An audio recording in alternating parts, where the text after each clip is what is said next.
Bonjour tout le monde, dans cette capsule-ci, on va discuter ensemble du modèle de Solo-Swan. Donc le modèle de Solo-Swan, c'est un modèle de croissance économique, c'est un modèle de production économique et c'est un modèle qui est très simple. C'est très simple et ensemble, dans cette capsule-ci, on va essayer de le regarder, de le comprendre d'une façon graphique pour ensuite vous permettre de mettre des équations sur ces différentes courbes-là qu'on va voir ensemble aujourd'hui et toujours avoir une bonne compréhension intuitive et économique du problème de Solo-Swan. Donc le problème de Solo-Swan, c'est le suivant.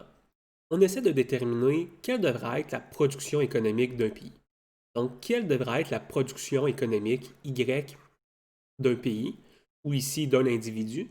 Donc nous, on va faire l'hypothèse simplificatrice pour l'instant, comme c'est souvent le cas dans les modèles de Solo-Swan, qu'on regarde la production d'un individu et le modèle de Solo-Swan va vous dire, eh bien, la production d'un individu va dépendre de la quantité de capital, donc la quantité de capital que possède notre individu.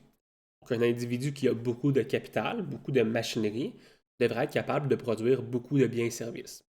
Inversement, un individu qui a pas beaucoup de capital, plutôt, eh bien, il va avoir de la difficulté à produire des biens et services. Mais le capital, lui, comment est-ce qu'on le génère? Bien, on le génère à partir de l'épargne. Donc, vous épargnez de l'argent. Ici, je vais mettre S pour savings en anglais. Et donc, vous avez une épargne. Et cette épargne-là vous permet d'acquérir du capital. Mais donc, qu'est-ce qui détermine l'épargne ici? Et dans le modèle, tout est déterminé par l'épargne. Et qu'est-ce qui détermine l'épargne? C'est votre niveau de revenu. Donc, vous avez un certain niveau de revenu qui vous permet d'épargner de l'argent. Avec cette épargne-là, vous acquérez du capital et avec ce capital-là, vous êtes capable de produire des biens et services. Donc, je pense que vous voyez très bien qu'on est dans une sorte de boucle ici, hein. On est dans une boucle où pour produire des biens et services, ça vous prend du capital, mais pour avoir du capital, ça vous prend une production de biens et services. Donc, comment est-ce qu'on prend ce problème-là? Commençons par prendre le problème du point de vue du capital et de l'épargne. La clé du problème, la clé du problème, c'est vraiment de déterminer la quantité de capital qu'il va y avoir dans une économie en fonction du niveau d'épargne. En fonction du niveau d'épargne. Donc, regardons ensemble d'abord cette partie-là, cette composante-là en rouge de notre modèle, qui est la relation entre l'épargne et le niveau de capital. Donc, allons dans mon graphique. Sur l'axe des X, je vais placer dans mon graphique la quantité de capital. Pourquoi? Parce que la production économique dépend du capital. Et nous, ce qu'on veut prédire éventuellement, c'est la production économique. Donc, moi, je veux prédire Y, la production économique. Mais je sais que la production économique va dépendre de la quantité d'épargne. Donc, vous savez quoi? Sur mon axe des Y, laissez-moi ici faire cette fantaisie-là. On va avoir deux choses sur notre axe des Y. On va regarder l'épargne et on va regarder la production économique. Donc, dans les deux cas, c'est en dollars, donc il n'y a pas de problème. On est dans la même mesure. Excellent. Et donc, commençons par nous regarder à quoi peut ressembler une fonction d'épargne. La fonction d'épargne peut ressembler à une courbe concave comme ça ici. Donc, au début, vous épargnez beaucoup, hein. Quand vous avez peu de capital, vous êtes enclin à épargner beaucoup. Vous êtes enclin à épargner beaucoup. Pourquoi? Euh, Parce que le capital a des rendements d'échelle décroissants, hein. Donc ça, c'est important. Le capital, laissez-moi l'écrire ici, le capital a des rendements d'échelle décroissants.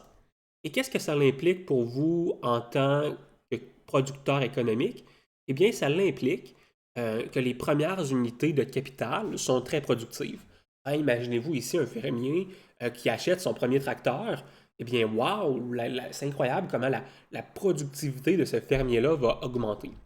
Mais le même fermier qui achète son quatrième tracteur, je pense qu'on s'entend pour dire que le premier tracteur qu'il a acheté lui a été plus utile. Donc, vous allez avoir une forme comme ça décroissante de l'épargne en fonction de la quantité de capital que vous avez. Plus vous possédez de capital, moins c'est attrayant d'acheter des unités supplémentaires de capital. Excellent. Donc, vous avez votre fonction d'épargne. Mais maintenant, ça nous prend une deuxième chose. Ça nous prend une deuxième chose, et c'est l'entretien de ce capital-là. Donc moi, je sais, par exemple, euh, que pour avoir une certaine quantité de capital, et laissez-moi mettre un point ici, donc pour avoir une certaine quantité de capital K1, je sais que j'ai besoin d'investir au moins, d'entretenir ce capital-là à la hauteur d'un certain niveau en dollars. Donc, vous savez quoi? On va aller ajouter une troisième mesure sur notre axe des Y, toujours en dollars, et ici, appelons-la E. On va l'appeler E pour entretien. Donc, j'ai une variable d'entretien, et chaque quantité de capital requiert qu'on l'entretienne. Et donc, laissez-moi tracer comme ça une ligne dans mon graphique, et on va l'analyser ensuite ensemble. Et là, notre modèle commence vraiment à prendre forme. Notre modèle commence vraiment à prendre forme. C'est de la faire droite, comme ça ici. Excellent. Donc, vous avez une droite comme ça. Et qu'est-ce que cette droite-là me dit? Eh bien, cette droite-là me dit, si tu as K1 quantité de capital avec toi, K1 unité de capital, eh bien, tu vas devoir investir une certaine quantité d'argent, E1, pour entretenir ce capital-là. Hein, pour garder ce capital-là, donc toi, si tu as un tracteur, tu dois changer la transmission, tu dois mettre de l'essence dans ton tracteur, donc tu as des frais associés à l'obtention, au maintien de ce capital-là. Et ces deux courbes-là nous permettent de dire que dans cette économie-là, il devrait y avoir une certaine quantité de capital d'équilibre. Une certaine quantité de capital d'équilibre. Où ça? Où est-ce que dans ce modèle-là, on peut voir une quantité de capital d'équilibre? Eh bien, ça va être à l'intersection entre l'épargne et ma courbe d'entretien. Pourquoi? Pourquoi est-ce que c'est ici, et on va appeler ça K étoile, pourquoi est-ce que la quantité de capital dans cette économie-là devrait être égale à K étoile? Pourquoi est-ce que K1 n'est pas une quantité d'équilibre ici? Eh bien, à K1, vous épargnez davantage que le coût d'entretien. C'est-à-dire que vous mettez, par exemple, 10 000 de côté pour votre capital, mais entretenir le capital que vous possédez déjà, ça vous coûte juste 8 000. Donc, qu'est-ce que vous faites avec la balance de 2 000? Eh bien oui, vous investissez davantage dans votre capital. Et donc, votre capital converger, doit converger vers le capital ici d'équilibre. Excellent. Donc, ensemble, on vient de déterminer la première composante, c'est-à-dire le capital. Maintenant, on sait que parce que nos consommateurs, parce que nos producteurs plutôt ont un profil d'épargne, on est capable de déterminer quelle va être la quantité de capital dans l'économie. Pourquoi est-ce qu'on voulait savoir quelle allait être la quantité de capital dans l'économie? Eh bien, parce que la production, elle, dépend du capital. Et laissez-moi y aller en bleu ici.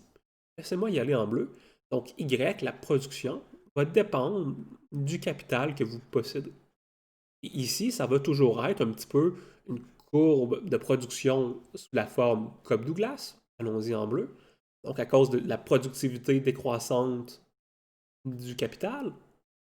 Et donc, maintenant, je sais qu'avec ma quantité de capital K étoile, j'ai une production économique Y étoile.